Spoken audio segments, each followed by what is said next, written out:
The Karathi mothership hung in space like a dark metal moon, bristling with weapons that could crack planets in half.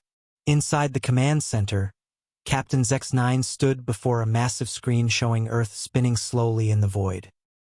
His purple skin gleamed under the ship's lights, and his 4 muscular arms crossed as he studied the target. "It will be our easiest conquest yet," said Commander Yak 4, his second in command. "These humans are so weak. Look at their tiny muscles. Look how slowly they move." The other Karathi officers laughed, their deep voices echoing through the metal chamber. Each one stood nearly 8 feet tall, with skin like armor and strength that could bend titanium. They had crushed the rock people of Granite Prime, overpowered the swift hunters of Speed World, and even defeated the smart machines of Robot Central. Humans looked like children compared to them. "Their weapons are toys," added Lieutenant Vex 2, flexing all 4 of his arms. "We could destroy their armies with our bare hands." X9 nodded, but something bothered him. He pulled up the video feeds they had been watching for weeks. "Show me the school footage again," he ordered. The screen changed to show a human classroom. About 30 young humans sat in rows of desks, with an older human standing at the front talking. X9 watched carefully as new students entered the room. Every single one walked past the empty front desks and chose seats in the back rows. "And the theater footage," X9 said. Now the screen showed humans entering what looked like an entertainment venue. Hundreds of empty seats faced a stage, but the humans avoided the front rows completely. They climbed over each other to reach the seats farthest from the stage. "The meeting rooms too," X9 muttered. More footage played. In every human gathering space, the same pattern repeated. Given a choice, humans sat in the back. "It proves they are cowards," Yak 4 said confidently. "They fear being noticed. They hide in the back like scared children." But X9 frowned. In Karathi society, the strongest warriors always took the front positions. The best seats, the most visible spots, the places of honor, these belonged to those with the most power. It was natural law. The strong led from the front, the weak followed from behind. "Perhaps," X9 said slowly. "But why does every human do this? In every situation, even their young ones? Because they are all weak." Vex 2 laughed. "Every last one of them." X9 wanted to agree, but something felt wrong. In all their conquests, they had never seen an entire species behave this way. Even the weakest aliens they had defeated still had some individuals who tried to claim front positions, who wanted to be seen as important. But humans seemed different. "Sir," said the ship's communication officer, "we're receiving a transmission from Earth. They want to talk." X9 straightened. "Put it through." The screen changed to show a middle-aged human woman sitting at a simple desk. Behind her were several other humans, all sitting in chairs arranged in rows. Just like in every other human gathering, most of the chairs were empty in the front, while the back rows were full. "Greetings," the woman said calmly. "I'm Dr. Sarah Chun, representing Earth's United Nations. We know you're watching us. We'd like to meet and discuss your intentions peacefully." The Karathi officers burst into laughter. This tiny creature wanted to negotiate with the galaxy's strongest warriors? "Human," X9 replied, his voice booming through the ship's speakers. "I am Captain X9 of the Karathi Empire. We have conquered 43 species across 17 star systems. Your world will be ours within 1 solar rotation. There is nothing to discuss." Dr. Chun didn't seem afraid. She nodded thoughtfully. "I understand you're very powerful. But before you make your final decision, would you be willing to visit our planet? See what we're really like? Why would we waste time with such weakness?" Yak 4 interrupted, but Dr. Chun smiled. "Because you're curious about why we sit in the back, aren't you?" The command center went silent. How could she know what they had been discussing? X9 felt his interest spike. "You have been listening to our communications?" "No," Dr. Chun said, But we've been watching you watch us, and we've noticed what you notice. You're trying to understand human behavior, but you're missing something important. If you visit us, we can show you. Zex9 considered this. Could be a trap, but what could these weak humans possibly do to hurt him? Besides, he was genuinely curious now. Very well, he said. We will send a small force to your planet. But this changes nothing. We will still conquer your world. We understand, Dr. Chun replied. Thank you for giving us the chance to meet face to face. 3 days later, a Karathi shuttle landed in a field outside the human city of Geneva. Captain Zex9 emerged with 10 of his best warriors, each one armed and ready for battle. The humans had promised a peaceful meeting, but the Karathi trusted their strength more than alien promises. Dr. Chun was waiting with a small group of humans. Zex9 was surprised to see they had arranged chairs in neat rows facing the shuttle. And just like in all the videos, the humans had chosen to sit in the back rows, leaving the front chairs completely empty. Welcome to Earth, Dr. Chun said, walking forward with her hands visible and empty. Thank you for coming. Zex9 towered over her, his purple skin gleaming in the sunlight. One of his hands could easily crush her entire head. Yet she seemed calm, even friendly. We are here only to satisfy our curiosity, Zex9 said. Then we will return to our ship and begin the invasion. Of course, Dr. Chun nodded. But first, would you and your warriors like to sit down? We have chairs prepared. She gestured to the rows of seats. The front row was completely empty, while the humans sat scattered across the back rows.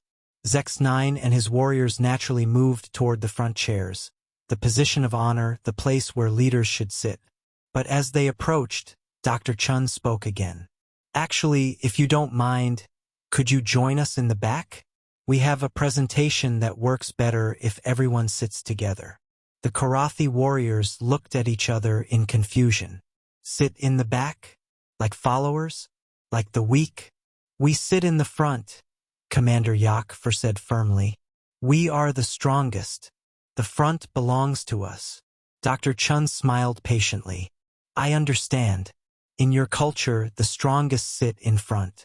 But we'd like to show you something about human culture. Would you be willing to try our way? Just for a few minutes? Zex9 felt torn. Every instinct told him to claim the front row, to show these humans who had the power. But his curiosity was stronger. What were they trying to show him? Very well, he said finally. We will sit where you suggest. The Karathi warriors grumbled as they moved to the back rows, sitting among the humans. Zex9 noticed immediately how different it felt. Instead of being separate from the group, looking down at followers, he was part of the crowd. He could see every face around him, could sense the mood of the entire group. Now, Dr. Chun said, walking to the front where a large screen had been set up, let me show you what you've been trying to understand. The screen lit up with images from the Karathi's own surveillance footage, the classrooms, theaters, and meeting rooms where humans chose back seats.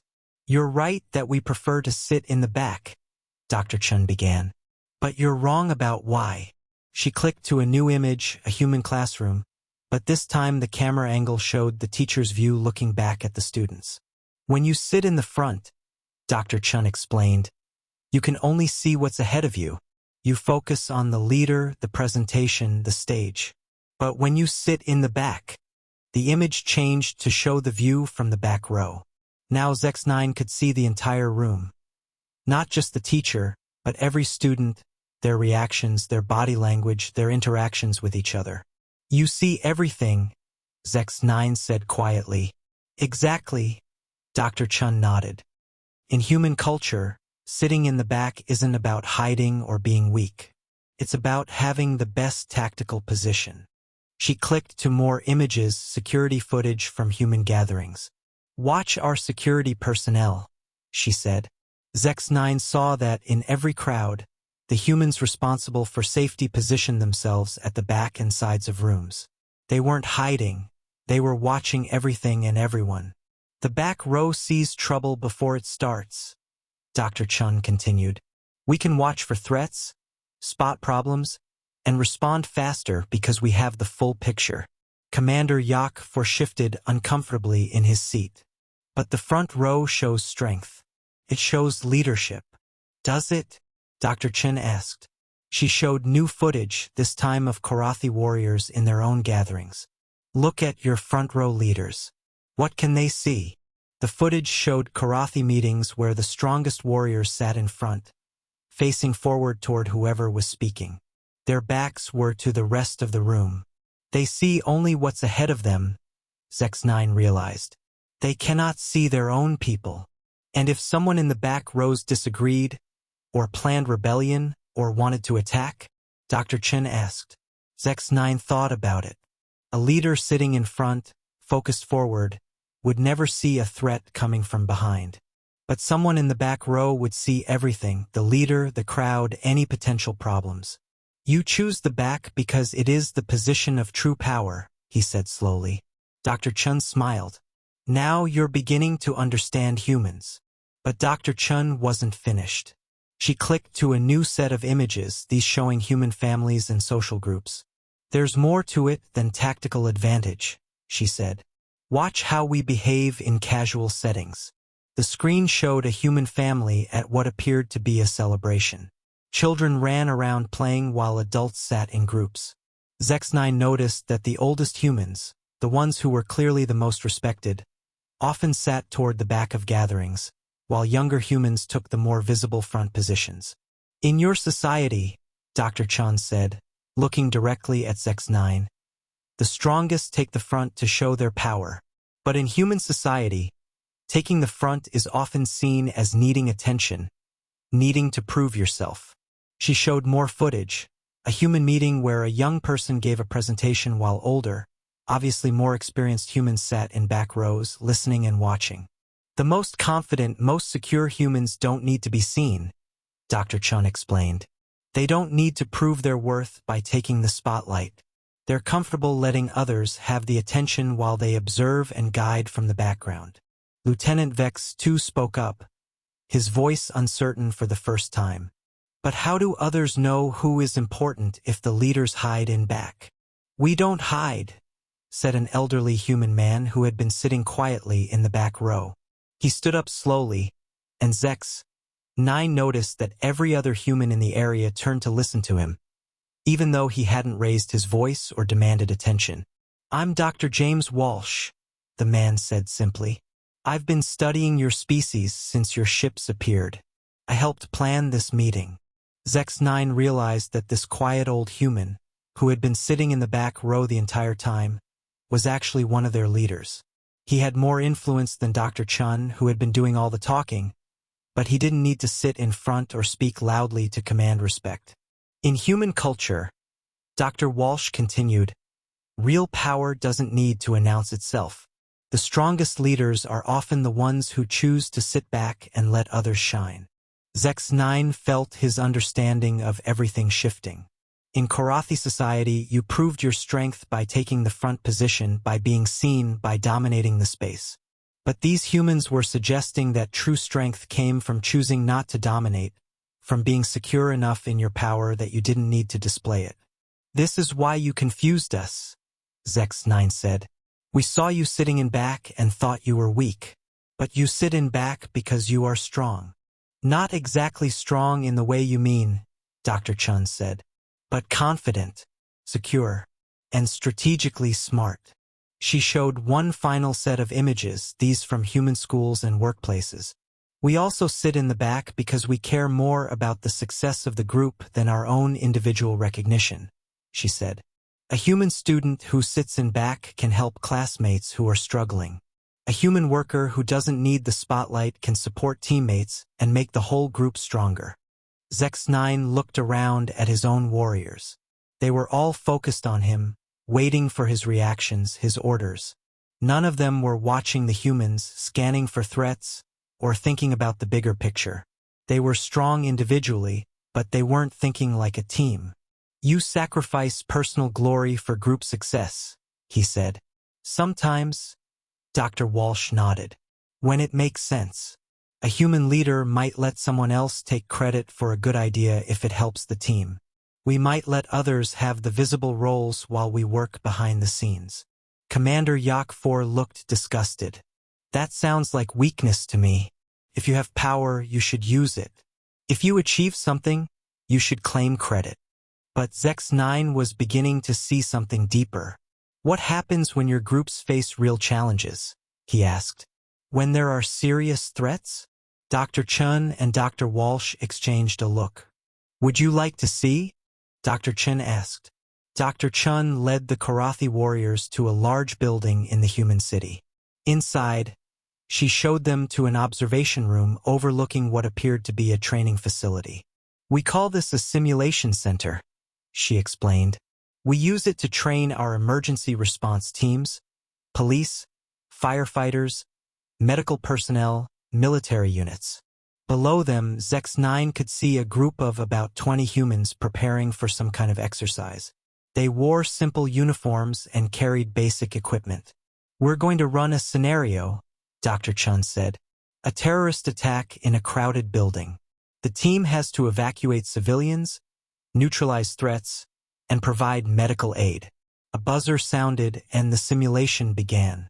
Zex 9 watched, expecting to see chaos. Humans were weak individually. How could they handle a complex emergency situation? But what he saw surprised him. The human team didn't push forward in a group trying to be first. Instead, they spread out immediately. Some took visible leadership roles, directing civilians and giving orders. But others, often the ones who looked most experienced, positioned themselves at strategic points throughout the simulated building. These back row humans weren't hiding or following orders. They were watching everything, coordinating between different groups, and making split-second decisions that kept the entire operation running smoothly. Watch Team Leader Rodriguez, Dr. Chun said, pointing to a woman near the front of the action. Rodriguez was clearly in charge, giving orders through her radio and directing the evacuation. She was brave, decisive, and visible, exactly what Zex 9 would expect from a strong leader. Now watch Sergeant Kim, Dr. Chun said, indicating a man who had positioned himself near the back of the simulated building. Kim wasn't giving orders or taking charge of any specific group, but Zex 9 noticed that he could see the entire operation from his position. When Rodriguez's team ran into unexpected problems, Kim was already moving to help before she even called for backup. When civilians started to panic in one area, Kim spotted it and redirected resources before the situation got out of control. Rodriguez leads from the front, Dr. Chun explained. She's brave, skilled, and great at inspiring people. But Kim leads from the back. He sees the whole picture, anticipates problems, and makes sure nothing falls through the cracks. The simulation continued, and Zex 9 saw more examples. When the team encountered armed terrorists, other humans playing roles, the frontline fighters engaged them directly. But it was the humans positioned in the back who provided cover, coordinated the attack, and made sure no threats were missed. When injured civilians needed help, the most visible medics provided immediate care. But other medical personnel worked from the background, triaging patients, managing supplies, and making sure the most critical cases got attention first. Your humans work as a true unit, Zex 9 observed. Not just individually strong warriors fighting alongside each other. Exactly, Dr. Walsh said. He had joined them in the observation room. Some situations need frontline heroes. Others need background coordinators. The strongest teams have both, and everyone knows their role. The simulation ended successfully. The human team had saved all the civilians, neutralized all the threats, and worked together so smoothly that it looked almost choreographed. But Zex 9 noticed something else as the team gathered for their debrief. Rodriguez, the visible leader, stood at the front addressing the group. But Kim and several other background team members positioned themselves where they could see everyone's faces, reading reactions and making sure no one had concerns or problems that weren't being addressed.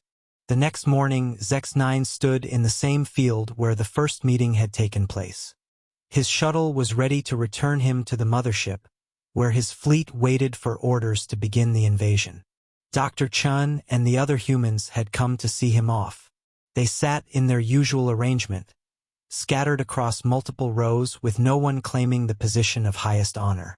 "What will you tell your people?" Dr. Chun asked. Zex-9 looked up at the sky where his ship waited, invisible but bristling with weapons that could turn this peaceful planet into ash and rubble. All it would take was a single command from him. "I will tell them what I have learned," he said finally. "And what have you learned?" Dr. Walsh asked quietly. Zex-9 was quiet for a long moment, thinking about everything he had seen and experienced. "I learned that there are different kinds of strength," he said. "For my entire life, I believed that the strongest individual was the most valuable. The warrior who could defeat all others, the leader who could command through force, the species who could conquer all opposition." He looked around at the humans gathered to see him off. They were still physically weak compared to him. He could still defeat any of them in individual combat. But he had seen what they could accomplish together. "But you have shown me that there." In the debrief room, Dr. Chun showed the Korathi warriors footage from the challenge, but this time from cameras positioned throughout the maze and from the humans' point of view. "Watch what happened in the first 30 seconds, she said.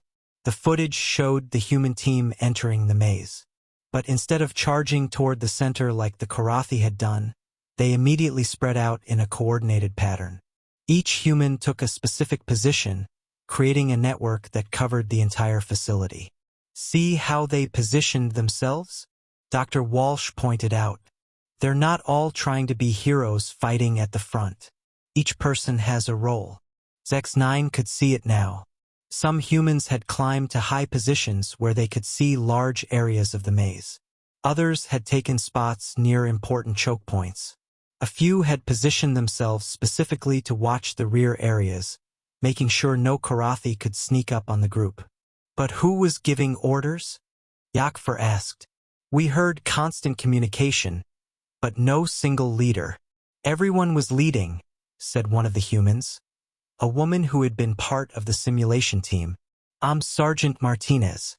During the exercise, I was coordinating the eastern section, while Captain Davis handled the west, and Dr. Brown managed our scout network." "Multiple leaders?" Zex-9 was confused. "Distributed leadership," Dr. Chun explained. "Instead of one person trying to control everything, we had different people leading different aspects of the mission. Each person made decisions in their area of expertise." She showed more footage. "Watch Sergeant Martinez here. She's not the overall commander, but when her section encounters a tactical problem, she makes the call immediately. She doesn't wait for orders from above." The footage showed Martinez spotting 2 Korathi warriors trying to flank the human position. Without hesitation, she redirected 3 teammates to intercept them while simultaneously alerting the rest of the human team about the threat. "But how do you maintain coordination without a single commander?" Zex-9 asked. "Trust and training," Captain Davis replied. He was an older man who had spent most of the simulation in what looked like a support role. "We all understand the overall mission, and we trust each other to make good decisions. When Martinez spots a threat, I don't question her judgment. I adapt my section's actions to support her response." Dr. Walsh pulled up more footage. "Look at this moment when your warriors almost broke through our perimeter." The screen showed 3 Korathi warriors making a coordinated push toward the central objective. They were moving fast and hit the human line hard. "Watch what happens," Dr. Walsh said. Instead of trying to stop the Korathi advance directly, the humans immediately adapted. The frontline defenders fell back in an organized way, while humans from other sections quickly moved to create a new defensive line. Within seconds, the Korathi found themselves surrounded again, but from completely different positions than before. "You flowed like water around our attack," Zex-9 observed. "Exactly," Martinez nodded. "Rigid formations break when hit hard enough, but flexible systems adapt and reform." Zex-9 was beginning to see the deeper pattern. "This is why you sit in the back," he said suddenly. Dr. Chun smiled. "Now you understand. In our culture, sitting in front means you want to control everything." Zex-9 continued, working through the realization. "The strongest leader makes all the decisions, gives all the orders, takes all the credit. But sitting in back means you're comfortable letting others lead when they're better positioned to do so," Dr. Walsh finished. "It means you trust your team and focus on supporting the mission rather than proving your individual importance." Zex-9 looked at his own warriors. They were all strong, brave, and skilled, but they were also all competing with each other, all trying to prove who was the mightiest. In the simulation, each Karathi had fought as an individual warrior who happened to be on the same side as other individual warriors. The humans had fought as a single organism with 20 different parts, each part perfectly adapted to its role. "Your strength comes from working together," he said. "Sometimes," Dr. Chun agreed, "individual strength matters too. But when we face challenges that are too big for any one person, we become stronger by choosing to support each other rather than compete with each other." The next morning, Zex-9 stood in the same field where the first meeting had taken place. His shuttle was ready to return him to the mothership, where his fleet waited for orders to begin the invasion. Dr. Chun and the other humans had come to see him off. They sat in their usual arrangement, scattered across multiple rows with no one claiming the position of highest honor. "What will you tell your people?" Dr. Chun asked. Zex-9 looked up at the sky where his ship waited, invisible but bristling with weapons that could turn this peaceful planet into ash and rubble. All it would take was a single command from him. "I will tell them what I have learned," he said finally. "And what have you learned?" Dr. Walsh asked quietly.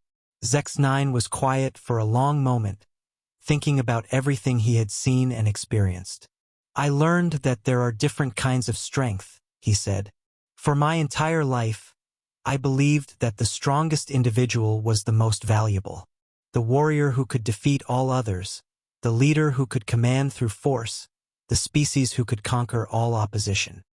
He looked around at the humans gathered to see him off. They were still physically weak compared to him. He could still defeat any of them in individual combat. But he had seen what they could accomplish together. "But you have shown me that there